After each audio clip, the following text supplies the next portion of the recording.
Paper leak અને વિદ્યાર્થીઓના હિતમાં શિક્ષણ મંત્રી તથા પ્રધાનમંત્રીના રાજીનામાની માંગ. કચ્છ ક્રાંતિ સમિતિ દ્વારા આજે કચ્છ જિલ્લા કલેક્ટર મહત્વપૂર્ણ આવેદનપત્ર પાઠવવામાં આવ્યું. આવેદનમાં જણાવવામાં આવ્યું કે છેલ્લા કેટલાક સમયથી નીટ અને અન્ય સ્પર્ધાત્મક પરીક્ષાઓના પેપર લીક થવાની ઘટનાઓને કારણે દેશભરમાં લાખો વિદ્યાર્થીઓ નિરાશા અને હતાશામાં છે. અંદાજે 23 જેટલા વિદ્યાર્થીઓએ આત્મહત્યા કરી હોવાના દાવા પણ સામે આવ્યા છે.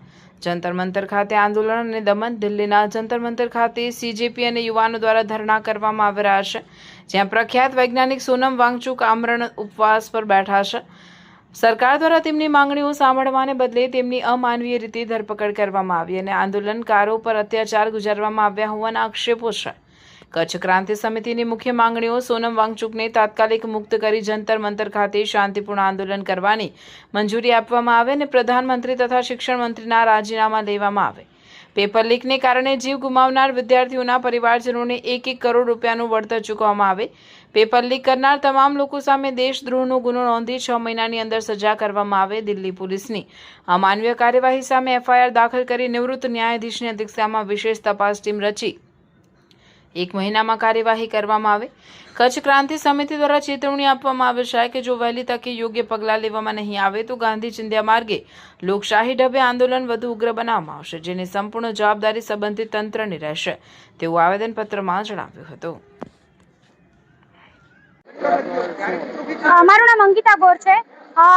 હું કચ્છ ક્રાંતિ સમિતિ સંસ્થાપક અને સોશિયલ એક્ટિવિસ્ટ છું. આજે કચ્છ ક્રાંતિ સમિતિએ જે સમગ્ર દેશમાં થઈ રહ્યું છે, દિલ્હીના જંતર મંતર ઉપર થઈ રહ્યું છે, જે સમગ્ર દેશ અને દેશની સાથે સાથે સમગ્ર વિશ્વએ જોયું છે કે નીટ પેપર લીક થાય છે અને એજ્યુકેશન મિનિસ્ટર એની જવાબદારી નથી લેતા. એજ્યુકેશન મિનિસ્ટરનું રાજીનામું એટલે કે ધર્મેન્દ્ર પ્રધાનનું રાજીનામું માંગતું અમે એક આવેદન આપેલું છે, જે ભુજના હમીરસર તળાવ ગાંધીજીની પ્રતિમાથી લઈ અને આપણા માનનીય કચ્છ કલેક્ટર સાહેબ શ્રી મારફતે માનનીય રાષ્ટ્રપતિ શ્રીને આપેલું છે, જેમાં અમે નીટ પેપર લીક માટે જવાબદાર ધર્મેન્દ્ર પ્રધાન એજ્યુકેશન મિનિસ્ટરનું રાજીનામું માંગ્યું છે, દેશના પ્રધાનમંત્રી નરેન્દ્ર મોદીનું રાજીનામું માંગ્યું છે અને સાથે સાથે અમારી સાથે કચ્છના બધા વિદ્યાર્થીઓ, વિદ્યાર્થી સંગઠનો, વાલીઓ ખૂબ બહોળી પ્રમાણમાં જોડાયા છે.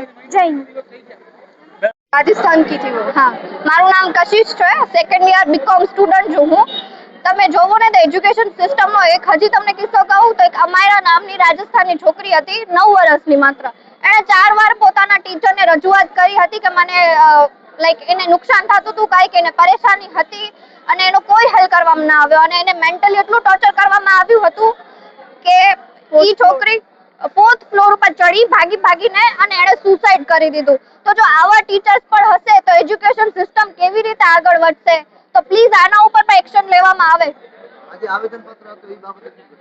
આવેદનપત્રમાં હું કહેવા માંગીશ કે જે રીતે દેશ અમારા હાલ કરી રહ્યું છે એઝ અ સ્ટુડન્ટ, જે રીતે શિક્ષણનો આખો ફોર્મ છે, અમને નથી લાગતું કે અમને આ કામ પણ આવવાનું છે આગળ. તો અમે ઈ પણ ઈચ્છીએ છીએ કે એજ્યુકેશન મિનિસ્ટર રિઝાઇન તો કરે જ, સાથે સાથે અમારી એજ્યુકેશન સિસ્ટમ આખી ચેન્જ કરવામાં આવે, કારણ કે અમે હજી પણ ઈ બધું વાંચી રહ્યા છીએ, કરી રહ્યા છીએ, જેનો કોઈ મતલબ નથી. અમને એવી સ્કિલ્સ વાળી ચોપડીઓ પ્રોવાઈડ કરવામાં આવે કે જેનાથી અમે અમારો જ્ઞાન છે, અમારો નોલેજ છે એને વધારી શકીએ. आपका नाम और परिचय? मेरा नाम प्रिंसी जाना है और मैं एक नर्सिंग स्टूडेंट हूँ, 3rd ईयर में हूँ.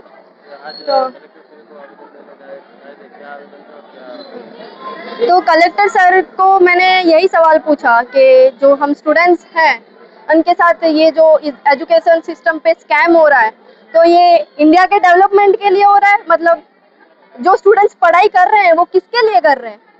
हमारे भारत देश के विकास के लिए ही ना. अगर हमारे भारत के बच्चों के साथ ये सब किया जाएगा तो विकास कैसे होगा? सर ने हमको यही बोला कि हम बात करेंगे, देखेंगे, मैं आपकी बात रखूंगा.